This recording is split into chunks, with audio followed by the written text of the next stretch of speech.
তা সন্ধে আছে। সে বিধায় আমাদেরকে নির্দেশ করেছে প্রত্যেকটা ইউনিয়ন ভিত্তিক, প্রত্যেকটা ওয়ার্ড ভিত্তিক জনসভা করার জন্য।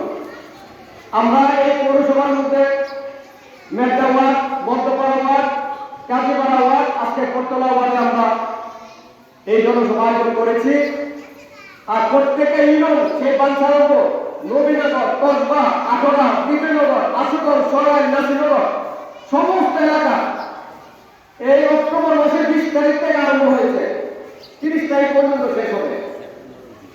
সেপ্টেম্বরের 20 থেকে আরম্ভ হয়েছে, অক্টোবরের 30 তারিখ শেষ হবে। তো ভাইরা আমার, আজকে আমাদের ওয়ার্ড ভিত্তিক জনসভা শেষ। সমাজজীবী জনসভায় আগামী 30 তারিখ আমাদের মুক্ত মঞ্চে, সেই মুক্ত মঞ্চে দাওয়াত আপনাদেরকে আমি আগাম দিয়ে গেলাম। আগামী বৃহস্পতিবার ব্যাপকভাবে আমরা সেখানে জমায়েত হব এবং র্যালি হবে, মিছিল হবে। সেই জায়গার জন্য যাওয়ার জন্য আমি আপনাদেরকে দাওয়াত করলাম, আপনারা যাবেন। আর এই দেশের মধ্যে সন্ত্রাস, যাকে পার্টি সন্ত্রাস বিশ্বাস করে না। বাংলাদেশের মধ্যে কিছু লোক এই পবিত্র ধর্ম ইসলামের অপব্যাখ্যা দিয়ে তারা সন্ত্রাস আর জঙ্গিবাদ তৈরি করেছে। এর মধ্যে ইসলামের কোনো সম্পর্ক নাই।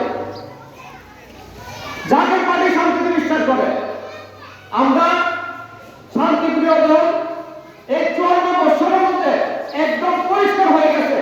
এই বাংলাদেশের মধ্যে প্রত্যেকটা দল এই দেশ পরিচালনা করেছে।